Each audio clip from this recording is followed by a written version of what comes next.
نجم مسلسل الحفرة يعاني بعد أن تحول إلى امرأة، وتوقيف مسلسل طائر الرفراف يثير الجدل.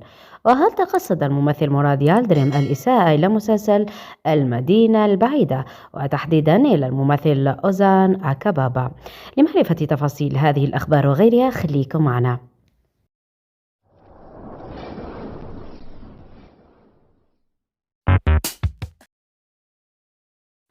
في آخر التصريحات التي أدلى بها الممثل التركي أحمد مليح يلماز، المعروف من خلال شخصية التمساح التي جسدها في العمل الناجح والشهير الحفرة، والذي كان قد صدم الجمهور بإجراء عملية تحويل جنسي ليصبح سيدة اسمها ميلي بانديلي، وأجرى عمليات عديدة تسببت بتغيير ملامحه وبتصريحات حديثة مثيرة للجدل.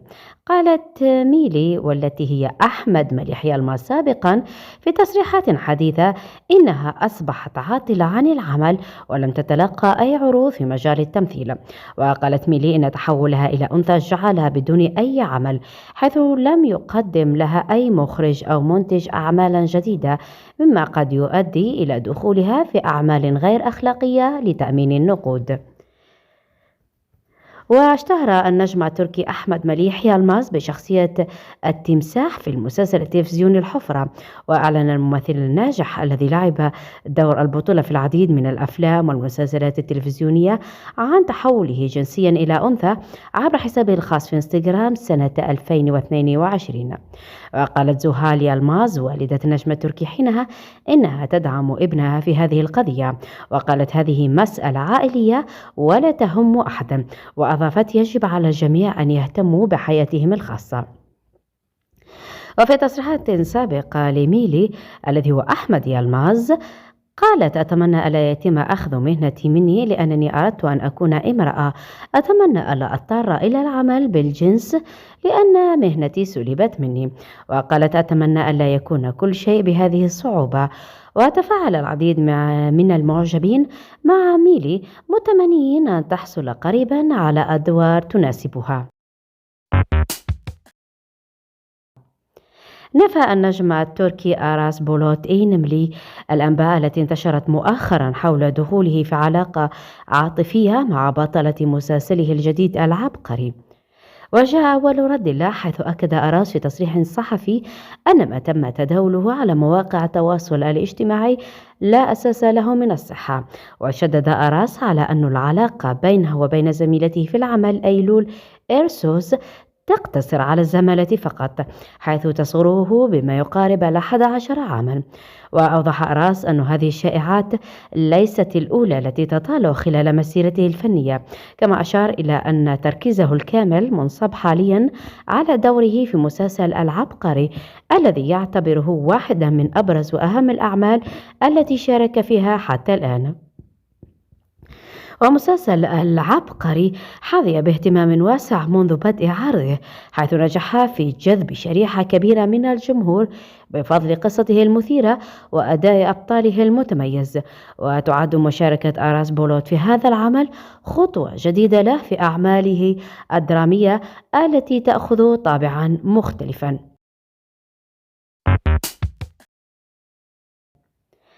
أعلن مؤخرا خبر توقيف مسلسل الحديقة السرية، وهو العمل الدرامي الذي جمع كلا من الممثل مراد يلدريم والممثلة إبرو شاهين.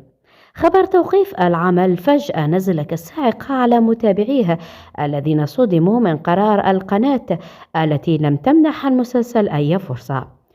وفي آخر ظهور لبطله الممثل مراد يلدريم، والذي ظهر عليه الاستياء بعد سؤال الصحفي بسبب فشل مسلسله الحديقة السرية، قدم مراد عدة تبريرات، مشيرا إلى أن الترويج للمسلسل كان سيئا للغاية، ومؤكدا أنه أول مشروع له يتوقف بشكل مبكر، كما أنه لم يعطى فرصة أبدا، ولو روج له بشكل صحيح فمن الممكن أن يكون المسلسل في وضع مختلف الآن. كما وأوضح مراد يلدرم أن شخصيته في العمل تم فهمها بشكل خاطئ، حيث أن شخصية مراد بالمسلسل تعرضت لموجة من الانتقادات التي طالت دوره، فأوضح قائلا: اعتقد البعض أنني جسدت شخصية رجل وقع في حب حبيبة شقيقه السابقة. هذا غير صحيح تماما، ولن ألعب دورا كهذا أبدا. هذا التصريح اعتبره البعض تهجما على شخصية بطل مسلسل المدينة البعيدة جيهان البورا، الذي سيقع في حب عليا زوجة أخيه المتوفي. هذا اعتبر فانز مسلسل المدينة البعيدة، والذي هو نسخة من مسلسل الهيبة العربي، أن مراد يلدرم قصد التهجم والإساءة لمسلسلهم بسبب غيرته من النجاح الكاسح الذي يحققه، عكس الفشل الذريع الذي رافق مسلسله.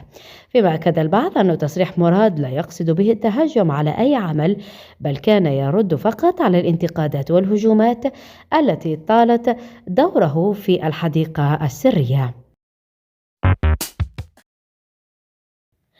عرف الموسم الثالث من مسلسل طائر الرفراف الكثير من التخبطات والانسحابات والتغييرات الغير مدروسة في السيناريو، بهدف العودة إلى المستوى الذي انطلق به العمل، في محاولات يائسة لإرجاع طائر الرفراف إلى المنافسة على المراكز العشرة الأولى التي غادرها مؤخرا.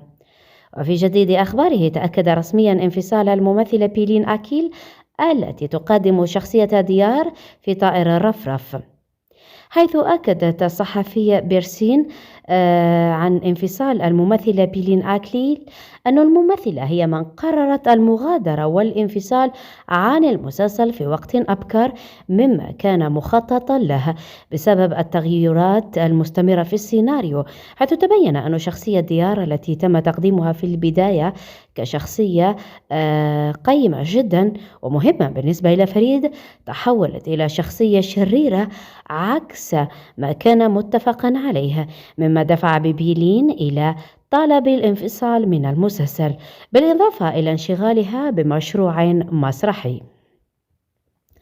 والصادم في آخر تصريحات بيرسين هو تأكيدها أنه في حال لم ترتفع نسبة مشاهدة مسلسل طائر الرفراف سوف ينتهي المسلسل بعد رأس السنة مباشرة، وهو التصريح الذي أثار موجة جدل كبيرة في منصات التواصل، خاصة من محبي العمل الذين أكدوا أن العمل يحقق نسب مشاهدة لا بأس بها وليست سيئة للدرجة التي ستقوم بها القناة بتوقيف العمل.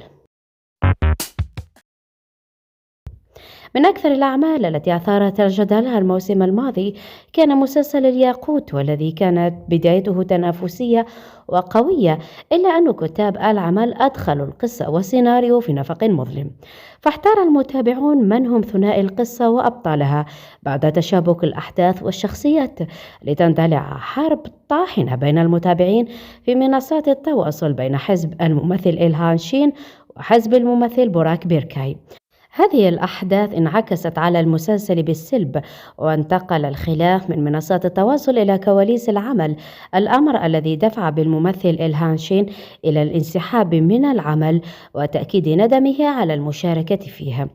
ورغم استمرار العمل لبضع حلقات، إلا أنه عرف تراجعا في المشاهدات بسبب خروج القصة عن مسارها الأصلي، ليعود الجدل مجددا بعد ترشيح مسلسل الياقوت للمنافسة في حفل جوائز إيمي العالمية، حيث سافر كل من الممثل بوراك بيركاي وحبيبته أوزغياغيز إلى مدينة نيويورك لكي يمثل العمل هناك، حيث انطلقت حملة لمهاجمة المسلسل وبطليه على منصات التواصل، متسائلين على أي أساس تم ترشيح عمل كهذا بسيناريو ركيك وأبطال متسلقين على نجاح زميلهم إلهام شين، حيث أصبح واضحا أن فانز إلهام شين لم يتجاوز تلك المرحلة من الخلاف، ومصرين أن العمل لولا ممثلهم لكان توقف في الحلقات الأولى، وبنظرهم أن بوراك وأوزغي مجرد متعصرين لا يستحقون التكريم.